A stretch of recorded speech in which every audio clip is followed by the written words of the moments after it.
Hi, everybody. It's Kelly Carson here, homeownership advisor for Ahead. I'm back here today to talk to you to discuss some of the changes first-time homebuyers can expect and the impact on the process due to COVID-19. Over the past week, I reached out to area lenders and real estate professionals to get their take on the process in light of the recent changes. And today what I'm going to do is I'm going to screen share here with you because I pulled some slides from our Homebuyer Ed workshop to help guide our conversation as to the changes that are the most impact to some of the items in the home buying process. So that might be helpful to frame it that way. So let me put this up here.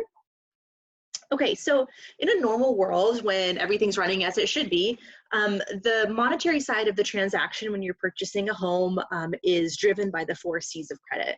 The 4 C's of credit are made up of capital, capacity, credit history, and collateral.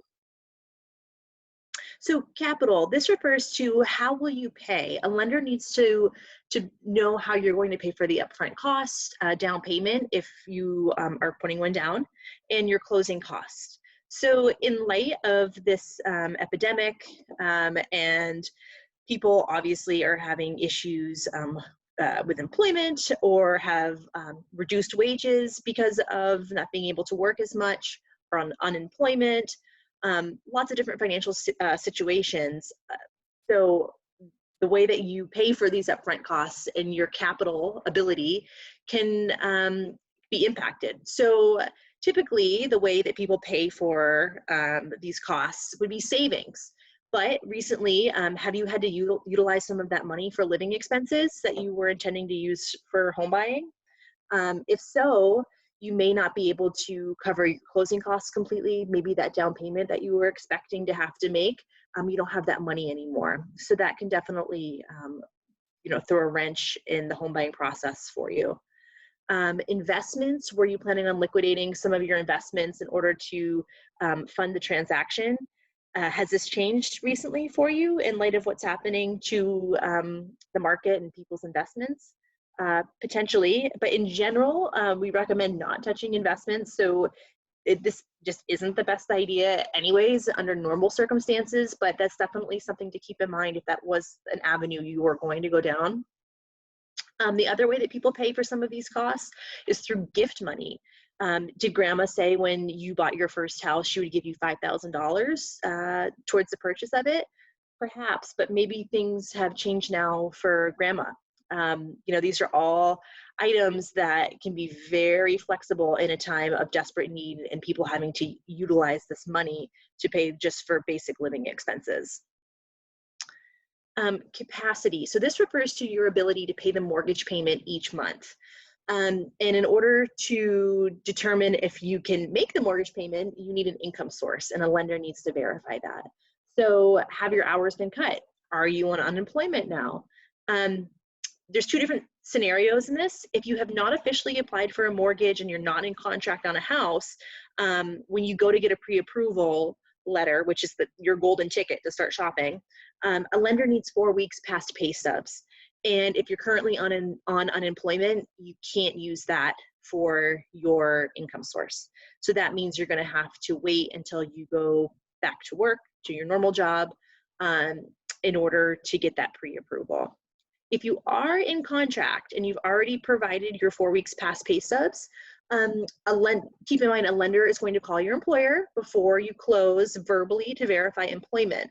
So if you're not working or you're expecting to close within the next 4 to 6 weeks and you're not planning on going back to work until after May 4th, this wouldn't be able to happen. A lender wouldn't be able to verify employment, so your closing may be delayed. The next C of importance is credit history. So how will your credit score be affected during all of this? The main credit bureaus are currently working with Congress and the Consumer Financial Protection Bureau to figure out a way to mitigate the effects of late payments during this time. So that may mean that some creditors just won't report to the credit bureaus during this time, or maybe they'll report, but there will be a special code attached to your payment that shows that the late payment was due to a natural disaster or situation outside of your control, and that late payment won't affect your score. But my best piece of advice, especially if you're credit score wise, you're right on the line. When you're shopping for a home, we really would like to see people above the 640 mark. So if you know that your credit scores are like right on the line of that 640, contact your creditors if you aren't able to pay your bills right now, and be proactive. Find out what your options are, and don't assume that it's okay to just not pay your bill this month and expect it to not be reported to the credit bureaus. It's just better to know what you're up against, and so that there's no surprises, especially if you're in the process of buying a home. Most lenders are going to do a hard pull on your credit before closing. So if you're planning on closing 6 to 8 weeks from now, and during this time you weren't able to pay some bills and some of it got reported negatively to the credit bureau, that could really affect your ability to close on that house in a timely fashion. So just be proactive. That's the number one suggestion that I have for you with this. And then collateral. So this refers to what you're being financed for. And obviously in this case, it's a house. And in order for a lender to give you a loan, they need an appraisal. And this determines fair market value of the home. So right now we're kind of unsure if appraisals are considered an essential service. Governor Chris Sununu has put in place a closure of all non-essential businesses until May 4th. So this is one of those areas where we're still trying to see how it shakes out. But if the bank can't order an appraisal, or they're finding that there's a shortage of appraisers because, hey, appraisers are people too, they get sick, they can't work, maybe they choose to self-quarantine and not work at this time at all, it could cause delays in the process if you're in contract. Also, we're unsure about elective inspections, or if you need quotes estimates from a contractor and that the bank is requiring that for the collateral, that could cause delays in the process. So kind of the name of the game here is potentially expect some delays with the bank and the things that are needed to go into the financial side of the transaction. And then we have a whole other side to the home buying process, which is shopping for a home with a real estate professional. So real estate is considered an essential service. We just learned that today. And some sellers have suspended showing their home, but many sellers are still very motivated to sell their home, and they're willing to take protective measures to make sure that they can still get buyers in their house for showings and to keep the ball rolling. But keep in mind that as a buyer, the actual physical process of how you're shown homes may be different than normal. So for instance, you may be very limited as to what you can touch when you go inside a home to view it.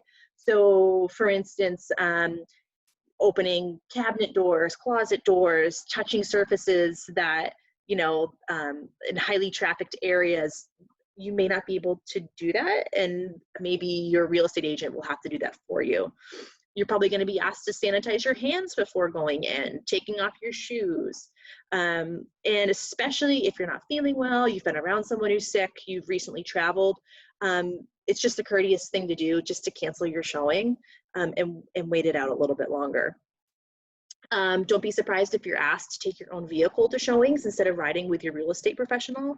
And just remember that 6-foot rule. Just try to keep distance from your agent and others by 6 feet. And the other thing is that during all of the inspections that go on after you get into contract on a home, you may not be able to actually go inside the house for the inspection. You may be asked to wait outside until it's completed. And then just some other things to keep in mind. If you're in contract, just stay posted regarding changes to your contingency dates. Typically, when you're in contract, you have a certain number of days to have these inspections completed, or you have a certain number of days to get financing in place. If you've learned nothing from this video, it's that just be ready to have delays in the process. It doesn't mean that it's a no and that it's not going to work out. It just means that things are just could take longer than you expected. There's definitely a human element in this, and we have to get physical people out to these homes to do these inspections and whatnot. So just keep that in mind. And again, yeah, so some home inspectors, contractors, appraisers might not be working. That equals delays. And lastly, in shopping for a home. Okay, so this is important to know. If your employment status hasn't been affected, if you are working like normal, this is a great time to get a pre-approval before shopping, because we want serious buyers right now. We don't want people who are out there just casually shopping. We want people who have that pre-approval in place. So that means if you have been waiting for a while to go get that pre-approval, this is a good time to do it. And you know, there's a lot of people whose employment that has been affected. So just, you know, this is a good time to get in there, get that pre-approval, and show the sellers and your real estate professional that you're working for that you're a serious buyer. And one really important thing to know is real estate is always a great investment, and your investment will far outlive this period of time. It's difficult for everybody in so many ways, but certainly being in contract on a home or actively shopping for a home is, you know, it's so different than the way things typically are. But just keep faith that you're making the right choice and to stick with it, and that your reward will definitely be worth it. We just kind of have to get through this weird period of time, and once you close on that house, trust me, you will forget about how awkward some of this stuff was to make it happen. It's definitely worth it. And the other thing I want to just share with you real quick is our contact information again for the Home Ownership Center. So again, we are working remotely, but we are more than happy to take your call, do a Zoom meeting like what I'm doing here with you right now, or FaceTime. If you're having any issues in paying your bills, you're having a hard time determining what's an essential bill to pay and what you should kind of put on the back burner.